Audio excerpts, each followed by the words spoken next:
Okay, boys, back out here. Figured out my fuel lines. There's a company called SS Tubed that makes steel braided lines with the quick disconnects and everything on them. So you don't have to even take your lines off the truck if you don't want to. You can just disconnect them and run these. They come with these brackets. It comes with a return for the cooler if you want to still run your cooler. I got a new cooler. I've actually spent all day just trying to get some of these disconnected because of how rusted they are, and I was a complete idiot. Just because it's a 3/8 line, it's not the 3/8 disconnect, it's actually the 1/2 inch. So I just got this one disconnected. It's a real pain in the ass, dude. You have to push up on them to get them past that lip. It's gonna be easier for me to show you on the new one. So here, look, you gotta push up on them to get them past that lip. And then once you push forward, then you can slip this 1/2 inch in there and then press those prongs. You see those little prongs in there? That's what you're decompressing. So you see those 4 little spring things in there? This is supposed to open those up, force them open around that lip. Just put it on like that, push them in there, then get to here, and then let it open and slide off all as one. It seems super simple when I'm sitting here trying to explain it to you, but I promise you it's not. There's plenty of videos on how to, I had to watch a couple of them, on how to get those lines off with these tools. I'm just gonna start running these down the firewall, under the cab to the tank. This is my feed. So I'm pretty much just gonna run it down right next to the steering column. Here's the return. I just need to take a break from trying to get these off. I'm sitting here having a little hissy fit, like a 2-year-old. Let's go up and start feeding them through. The cool thing about this is that you can leave your old lines.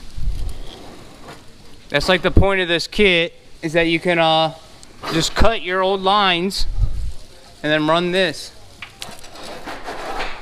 And then they give you all these brackets too. This was only like 100 and something bucks. So at least they're not on crack. They actually offer hard lines for the original like 200 and something bucks instead of like the dealership marking it up to almost $600, which is fucking ridiculous. People are just taking advantage of the situation. They're like, oh, everyone else's prices are higher. We got these all sitting around for the past 15 years. Let's raise the price.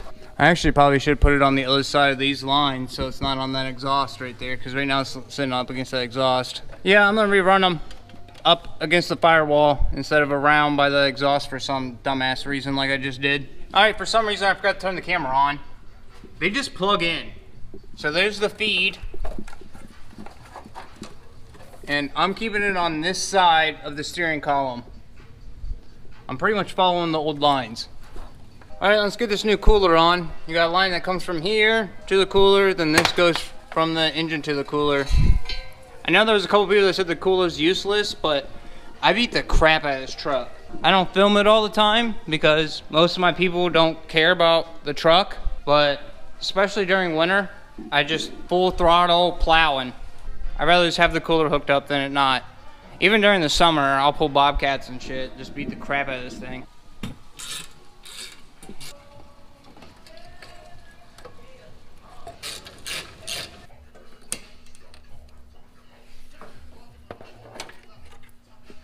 Alright boys, back out here. Lines are done.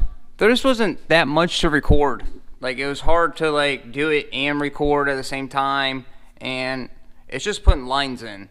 You just take your old ones out, put these new ones back in. You don't even have to take your old ones out if you buy this kit from SS Tubed. And they're not paying me. I didn't get a good discount or anything like that.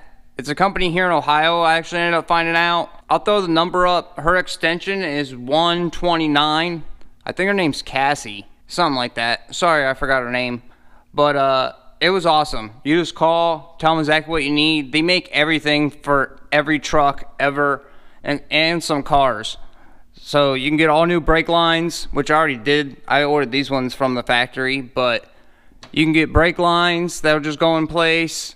You just call, or you can even do it online if you want. The thing that gets confusing for some people is that like fuel lines go based on cab size only. So if you got a straight cab, you get shorter ones. You got an extended cab, you got a little bit longer. You got 4-door, you got even longer. But brake lines go from cab and bed size. So, and then transmission lines are just the transmission lines, so they don't ever change.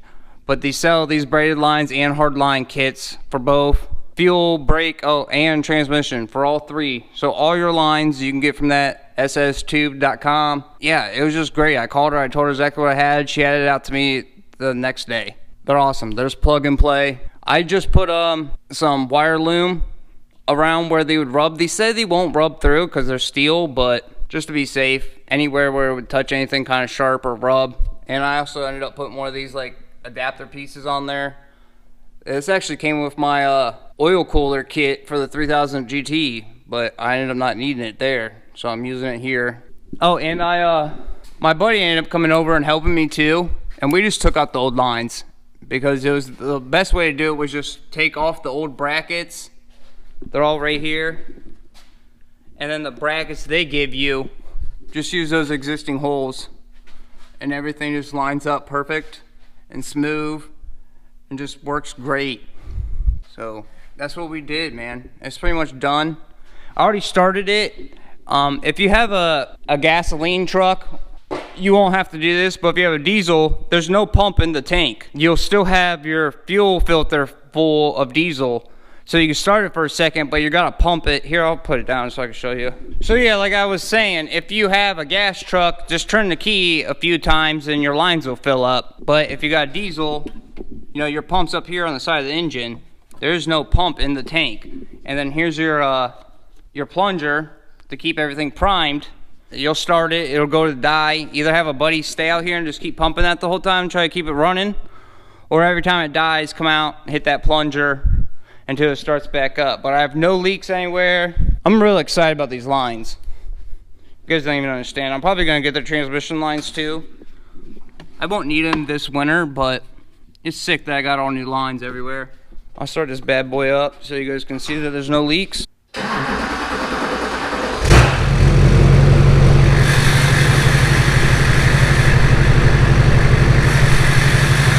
I love this truck. This may be hands down my favorite vehicle I got. It's not leaking anywhere. That's the best news ever. If it was gonna leak anywhere, it was gonna leak on that return line. That was probably the hardest one to get off.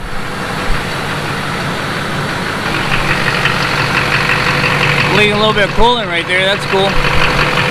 That's just that seal. Alright, well we'll fix that. I gotta do an oil change anyways.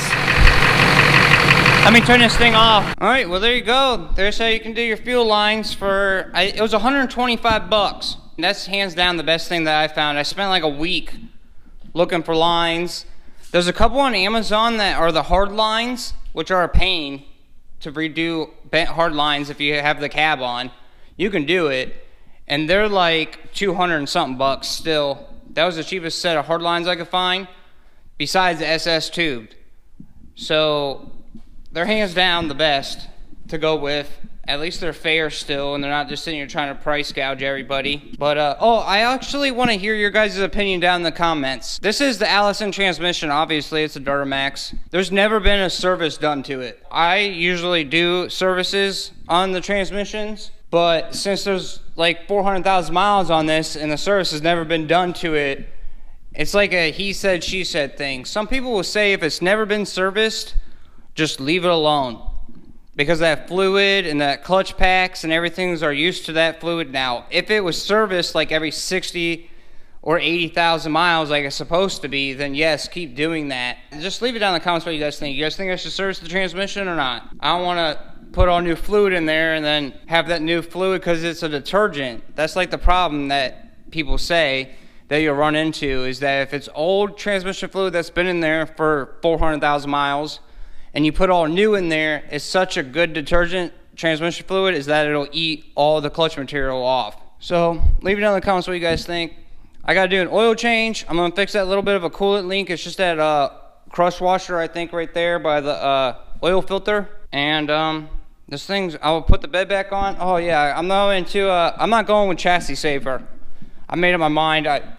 Everything's all cleaned up. I knocked it all off. There's no loose rust anywhere. This is just what it looks like now. I've hit it with a hammer. I hit it with a wire wheel and just got the big chunks off. I think I'm gonna do that pour that Pro 15, or is it Port 15 or something? That seems to be the best. You wash the whole thing down. I'll pressure wash it, hit it with degreaser. Then you supposedly hit it with this etching compound that eats into the metal just a little bit, etches into it. And then you hit it with that Port 15 paint. Maybe I'll throw up some pictures right now, before and after, of these people making their frames look pretty much brand new, because it's so thick and it just fills in all the indentations and stuff. But I think I'm gonna end the video here, and I don't even know if there's gonna be another one. I might just, next time you see this truck, everything might just be put back together with a plow on it. Not too many of you guys seem interested in it. Most of my normal subscribers aren't here for the truck. You guys are here for the 3000 GT. Anytime I do a truck video, it's always my worst video. So I'm gonna end it here. I will see you in the next one. Again, if you need anything for any sort of truck, anywhere, hit up SS Tube. Again, they're not paying me.